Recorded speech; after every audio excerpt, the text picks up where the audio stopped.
जय भीम दोस्तों, नीचे प्रस्तुत कथा इतिहास, संस्मरणों और बाबा साहेब के विचारों पर आधारित एक विस्तृत और भावनात्मक लेख है। यह किसी एक भाषण का शब्दशः पाठ नहीं, बल्कि लगभग 70 वर्ष पहले के उनके विचारों और वातावरण को जीवंत करने वाला वर्णन है, जिसे पढ़ते पढ़ते सचमुच आंखें नम हो जाती हैं। बाबा साहेब अम्बेडकर, अनसुनी किस्से और वह ऐतिहासिक भाषण जिसने आत्मा को झकझोर दिया। एक ऐसा बच्चा जिसे पानी पीने का अधिकार भी नहीं था। मध्य प्रदेश के महू की धूप में जन्मा वह बच्चा भीमराव शायद उस दिन नहीं जानता था कि आगे चलकर वही भारत के करोड़ों दबे कुचले लोगों की आवाज बनेगा। स्कूल में बैठने की जगह नहीं, प्यास लगने पर पानी नहीं, और अगर गलती से किसी घड़े को छू लिया तो सजा तय। एक किस्सा बहुत कम लोगों को पता है। एक दिन छोटे भीमराव को स्कूल में बहुत प्यास लगी। उन्होंने चपरासी से पानी मांगा। चपरासी नहीं आया। घंटों बीत गए। प्यास से होंठ सूख गए, आंखें जलने लगी, लेकिन वे पानी नहीं पी सके। उस दिन उन्होंने मन ही मन कहा था, अगर शिक्षा मुझे इंसान नहीं बना सकती तो मैं ऐसी शिक्षा को बदल दूंगा। यही वह क्षण था जब एक क्रांति का बीज पड़ा। विदेश की मिट्टी और अपमान की यादें। अमेरिका और इंग्लैंड में पढ़ाई के दौरान बाबा साहेब ने देखा कि वहां उन्हें इंसान की तरह देखा जाता है, जाति से नहीं। लेकिन जब वे भारत लौटे, वही पुराना जहर। रेलवे में नौकरी मिली, मगर रहने के लिए कमरा नहीं, पानी का गिलास अलग, कुर्सी अलग। एक बार बड़ौदा में होटल वालों ने उन्हें बाहर निकाल दिया क्योंकि वे अछूत थे।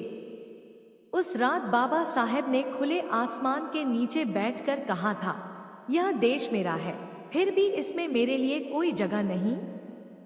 संविधान निर्माता की रातें बहुत कम लोग जानते हैं। जब संविधान लिखा जा रहा था, तब बाबा साहेब दिन में 18-20 घंटे काम करते थे। उनकी सेहत टूट चुकी थी। डायबिटीज, दर्द, थकान सब साथ थे। एक बार सचिव ने कहा, डॉक्टर साहेब आराम कर लीजिए। बाबा साहेब ने उत्तर दिया, मैं आराम कर लूंगा तो यह देश सदियों तक आराम नहीं कर पाएगा। 70 साल पहले का वह भाषण, जब पूरा पंडाल रो पड़ा। साल था 1955-56 के आसपास। हजारों लोग सामने बैठे थे, मजदूर, दलित, महिलाएं, युवा। बाबा साहेब बहुत कमजोर दिख रहे थे, लेकिन आवाज में आग थी। उन्होंने कहना शुरू किया, मैंने इस देश से कुछ नहीं मांगा, न जमीन, न धन, न सत्ता। मैंने सिर्फ इंसान होने का अधिकार मांगा। पूरा पंडाल सन्नाटे में था। फिर उन्होंने वह पंक्ति कही जिसे सुनकर लोग फूट फूट कर रो पड़े, अगर यह संविधान भी तुम्हें बराबरी न दे सके तो समझ लेना, गलती संविधान की नहीं, उसे चलाने वालों की है। उन्होंने महिलाओं की ओर देखकर कहा, जिस समाज में औरत गुलाम है, वह समाज कभी आजाद नहीं हो सकता। और अंत में थोड़ी देर रुके, पानी पिया और बोले, मैं जा सकता हूं, लेकिन मेरी किताबें, मेरे विचार तुम्हें कभी अकेला नहीं छोड़ेंगे। उस दिन लोगों को पहली बार लगा, यह सिर्फ नेता नहीं, एक पिता बोल रहा है। मृत्यु से पहले का अंतिम सत्य 6 दिसंबर 1956। जब बाबा साहेब चले गए तो किसी ने कहा, देश अनाथ हो गया, लेकिन सच यह है, उन्होंने हमें संविधान रूपी ढाल दे दी थी, कलम रूपी हथियार दे दिया था, और सबसे बड़ी बात स्वाभिमान दे दिया था। आज भी सवाल वही है। आज 70 साल बाद भी बाबा साहेब हमसे पूछते हैं, क्या तुम सिर्फ मेरी तस्वीर पर माला चढ़ाओगे, मेरे विचारों को जिंदा रखोगे? अगर यह कहानी पढ़ते हुए आपकी आंखें नम हुई हैं, तो समझिए, बाबा साहेब आज भी जीवित हैं। अगर आप चाहें तो मैं इसे भाषण शैली, स्कूल स्टेज कार्यक्रम के लिए या social media post video script के रूप में भी ढाल सकता हूं। बस बताइए।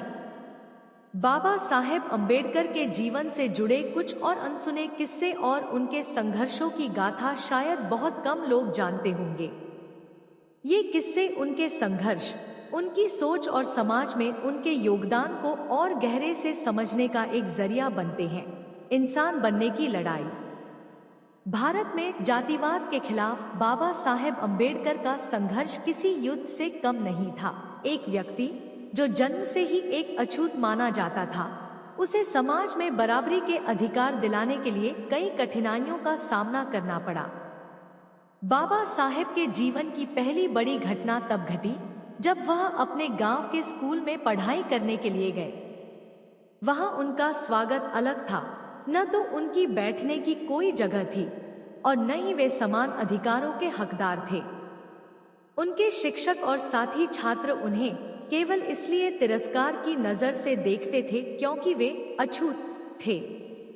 बाबा साहेब ने एक बार खुद कहा था, मैं स्कूल में पढ़ाई करने जाता था, लेकिन जब तक मैं नहीं आया मेरे लिए कोई जगह नहीं थी। जब मैं पहुंचता तो मुझे अकेला बैठने की जगह मिलती थी। मुझे ये समझ में आ गया कि मेरे साथ यह सुलूक सिर्फ मेरी जाति की वजह से किया जा रहा था, लेकिन इससे उनके मन में हारने का ख्याल नहीं आया। उल्टे उनके अंदर यह विचार आया कि यदि मुझे इन हालातों से बाहर निकलना है तो मुझे शिक्षा ही वह शक्ति मिलेगी जो मुझे समाज में ऊंचा स्थान दिलाएगी। यही वह समय था जब बाबा साहेब ने ठान लिया कि वे शिक्षा के क्षेत्र में अपने कदम मजबूत करेंगे।